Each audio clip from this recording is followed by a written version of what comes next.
এবার দাবি উঠল মাস্কের নাগরিকত্ব বাতিলের, এমনটাই জানিয়েছে 2.5 লক্ষাধিক কানাডীয়রা। বিশ্বের শীর্ষ ধনী এবং বর্তমানে যুক্তরাষ্ট্রের প্রেসিডেন্ট ডোনাল্ড ট্রাম্পের অন্যতম উপদেষ্টা ইলন মাস্ক, যিনি যুক্তরাষ্ট্রের পাশাপাশি নাগরিক কানাডারও। তবে সম্প্রতি তার নাগরিকত্ব বাতিলের দাবিটি পিটিশন জমা পড়েছে, যার পক্ষে স্বাক্ষর করেছেন 2,50,000-এরও বেশি কানাডীয়রা।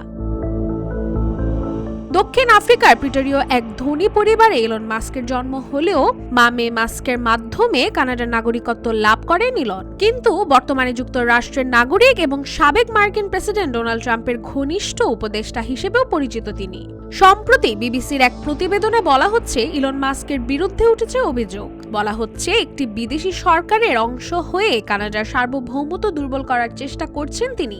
বিশেষ করে ট্রাম্পকে শক্তভাবে সমর্থন করছেন তিনি, যার অতীত বক্তব্যে কানাডার সার্বভৌমত্ব নিয়ে সংশয় প্রকাশ পেয়েছে। এদিকে একাধিকবার কানাডার রাজনৈতিক নেতাদের উপহাস করেছেন ট্রাম্প এবং যুক্তি দিয়েছেন যে কানাডা যুক্তরাষ্ট্রের একটি অঙ্গরাজ্য হওয়া উচিত। এই বক্তব্যের জেরে কানাডার অনেক নাগরিক ক্ষুব্ধ হয়ে ইলন মাস্কের নাগরিকত্ব বাতিলের দাবিতে করেছেন স্বাক্ষর।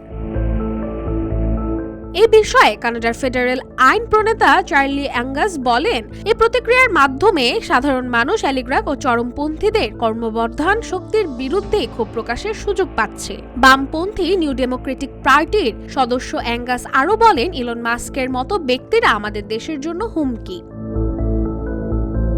এদিকে কানাডার আইন অনুযায়ী যদি কোনো ব্যক্তি অভিবাসন প্রতিক্রিয়ার জালিয়াতি করেন, মিথ্যা তথ্য দেন কিংবা কানাডার বিরুদ্ধে সশস্ত্র সংঘাতে বিদেশি সেনাবাহিনীতে যোগ দেন, তাহলে তার নাগরিকত্ব হয়ে যাবে বাতিল।